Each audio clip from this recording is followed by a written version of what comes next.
शैक्षणिक साहित्य निर्मिती विषय भाषा वाचून आश्चर्य वाटलं असेल, परंतु हे साहित्य विद्यार्थ्यांनी बनवलेले आहे बरं का. इयत्ता 3री पासूनच्या विद्यार्थ्यांनी आम्ही तयार केलेलं साहित्य पाहिल्यानंतर त्यांनाही अशाच प्रकारचे साहित्य बनवावेसे वाटले आणि मग शनिवारी दप्तरमुक्त आनंददायी शनिवार या उपक्रमाअंतर्गत आम्ही त्यांची स्पर्धा घ्यायचं ठरवलं. इयत्ता 3री पासून 7वी पर्यंतच्या विद्यार्थ्यांनी यामध्ये सहभाग नोंदवला. अतिशय सुंदर पद्धतीने त्यांनी साहित्य तयार केले. फक्त बनवले नाही तर ते बनवण्यासाठी किती खर्च आला, त्यांनी कोणत्या प्रकारचं साहित्य बनवलेलं आहे हे सुद्धा स्वतःच्या भाषेमध्ये सांगितले. ऐका तर मग. आज विराम चिन्हांचा बोर्ड बनवलेला आहे. यात प्रश्नचिन्ह, अर्धविराम, स्वल्पविराम इत्यादी विराम चिन्ह लिहिलेले आहेत. हे सर्व नावांचे प्रकार आहेत. माझे नाव स्वरा सत्यजात. मी 4थी शिकते. माझ्या शाळेचे नाव जिल्हा परिषद शाळा. मी एक वचन अनेक वचनांचा तक्ता बनवलेला आहे. नमस्ते, माझे नाव आहे कुंभार. माझ्या शाळेचे नाव जिल्हा परिषद प्राथमिक शाळा निगडी खेबा.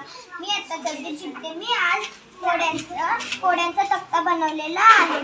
हिरवा मुकुट डोक्यावर, जांभळा सगळा अंगावर, ओळखा पाहू कोण मी वांगे. याच्यासाठी मला 12 रुपये खर्च झाला. नमस्कार, माझे नाव धनश्री हरिभाऊ जाधव. मी आपल्याला विराम चिन्ह बनवलं आहे. ह्याला 10 रुपये खर्च झाला आहे. नमस्ते, माझे नाव प्रतिभा प्रेम चौधरी. मी आज एक गेम बनवलेला आहे. याच्यासाठी आवश्यक वस्तू 1 गोटी कागद, 1 शंकरवर, 1 दोरा आणि पिट्टा. सागर, मगर व नगर. ह्याच्यात मी अच्या जागी अ ठेवायचा व आच्या जागी आ ठेवायचा. असे सर्व केल्याने आपल्याला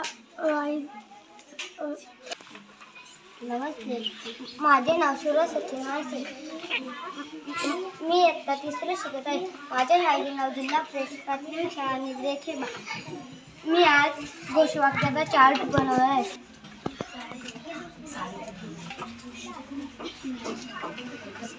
नमस्ते, माझे नाव निखिल आहे. नमस्ते, मी आज मराठी बाराखडीचा चक्र बनवलेला आहे.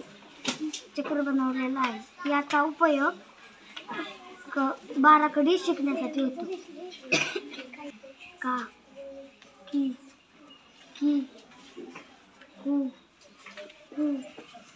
के, कै. पाहिले किती सुंदर आणि आकर्षक पद्धतीने विद्यार्थ्यांनी हे साहित्य तयार केलेले आहे. आम्हालाही त्यांच्यासोबत या साहित्याबरोबर फोटो काढावेसे वाटले. कसा वाटला आमचा आजचा आनंददायी शनिवार? व्हिडिओ पाहिल्याबद्दल धन्यवाद.